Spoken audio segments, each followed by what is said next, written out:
from the participating countries to the decade and international organizations, dear colleagues from the Roma and mainstream civil society. First of all, please allow me not to be attracted to the hot potatoes, which is currently representing the crisis of the Roma situation. Let's call it the Roma situation in France. I'm not a judge, but I know one basic thing. The EU law is applicable and mandatory for all member states.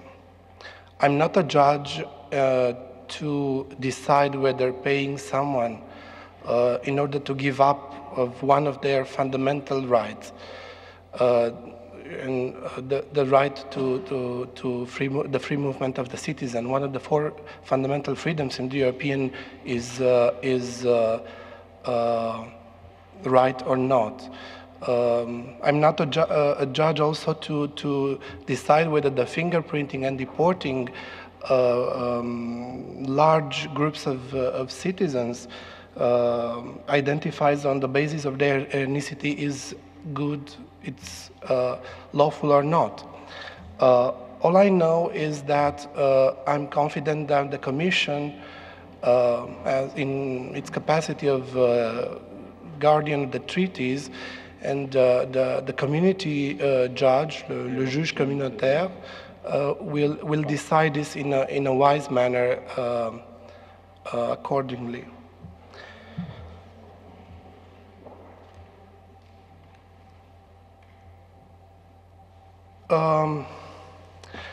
I was prepared to discuss about to give you some thoughts in relation with the topic of this debate, and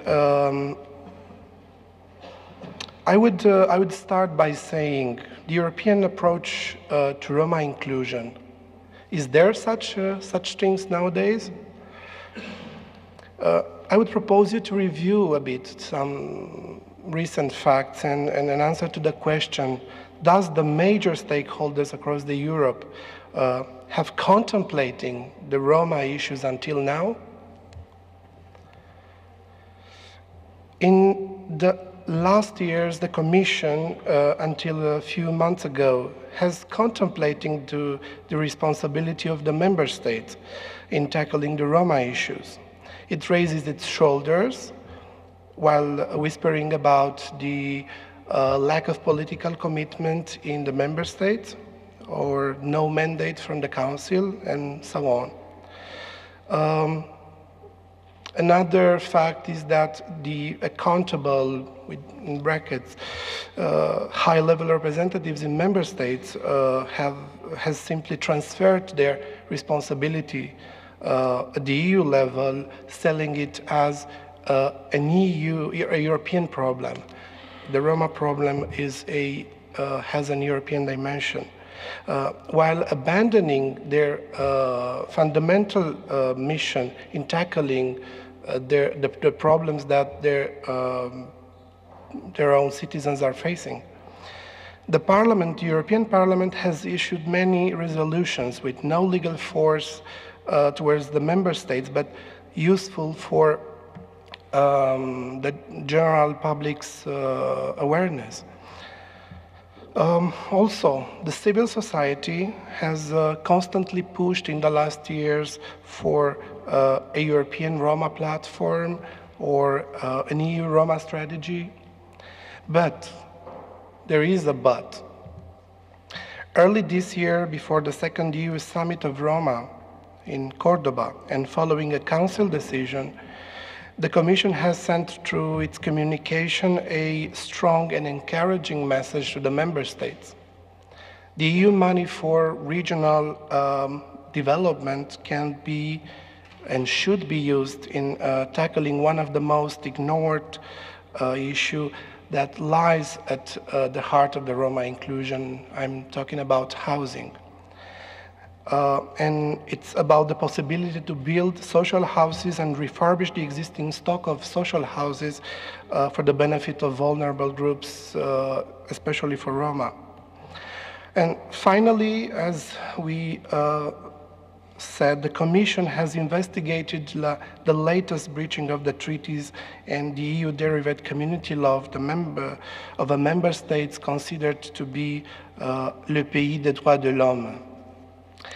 But coming back to the food for thought in this debate, in order to be able to talk about a European approach of the Roma inclusion, there are still major challenges I'm proposing to you that member states are to face.